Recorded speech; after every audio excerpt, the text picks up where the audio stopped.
ସକାଳୁ ସକାଳୁ ଗାଧେଇ ବାବୁ କାହିଁକି ଭୋଗ ଥାଳି ଥାଳି ଗଣେଶ ମନ୍ଦିରରେ ପ୍ରବେଶ କରିଛନ୍ତି ଆସନ୍ତୁ ଦେଖିବା। ଗଣେଶ ମନ୍ଦିରରେ ପୂଜା ସାରି ଭାଇନାଙ୍କଠୁ ଆଶୀର୍ବାଦ ଧରି ବାବୁ ଭୋଗ ଥାଳି ଧରି କେଉଁଠିକୁ ଯାଉଛନ୍ତି ଚାଲନ୍ତୁ ଟିକେ ଦେଖିବା।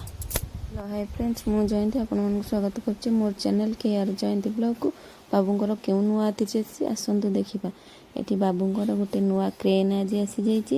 ବାବୁଙ୍କ ମନ ଭାରି ଖୁସି। ଆଉ ସେ ଏବେ କ୍ରେନ୍ରେ ମନ୍ଦିରରେ ପୂଜା ସାରି କ୍ରେନ୍ରେ ସିନ୍ଦୁର ଚନ୍ଦନ ମାରି ଭାଇନାଙ୍କୁ ଡକେଇ ଭାଇନା ଏବେ ଏଠି ପୂଜା କରୁଛନ୍ତି। ଆଉ ତାଙ୍କୁ ଏବେ ଡାକିଲେ ଆଗ ପଟକୁ ଧୂପ ଲଗାଇବା ପାଇଁ। ଧୂପ ବୁଲେଇ ସାରି ଦୀପ ଆଉ କର୍ପୂର ସଜାଡ଼ି ଧୂପ ଥାଳିରେ ଭାଇନା ଏବେ ଗାଡ଼ିକୁ ଆଳତି କରିଦେଲେ ଏବଂ ଆଙ୍କୁ କହୁଛନ୍ତି ଯେ ଆଳତି କେମିତି କରିବେ।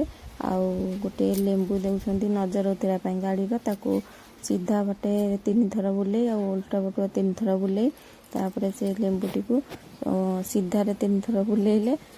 ଲେମ୍ବୁକୁ ଗୋଟେ ପଥର ଉପରେ ଥୋଇ ଦେଖନ୍ତୁ ନିଜ ଲେଡ଼ିରେ ଫଟେଇ ଦେଲେ। ଲେମ୍ବୁକୁ ଫଟେଇ ସାରିଲା ପରେ ଲେମ୍ବୁକୁ ପୁଣି 2 ଫାଳେ କଲେ। 2 ଫାଳେ କରିକି ଓଲଟା ଦିଗରେ ତାକୁ ପକାଇ ଦେଲେ କାରଣ ନଜର ନ ଲାଗିବା ପାଇଁ। ଆଉ ଏବେ ଗୋଟେ ନଡ଼ିଆ ଉପରେ କର୍ପୂର ଆଉ ଘିଅ ଯେଉଁ ବଳିତା ଲଗେଇ ତାକୁ ପୁଣି ସେମିତି ଆଳତି କରିବାକୁ ଦେଇଛନ୍ତି।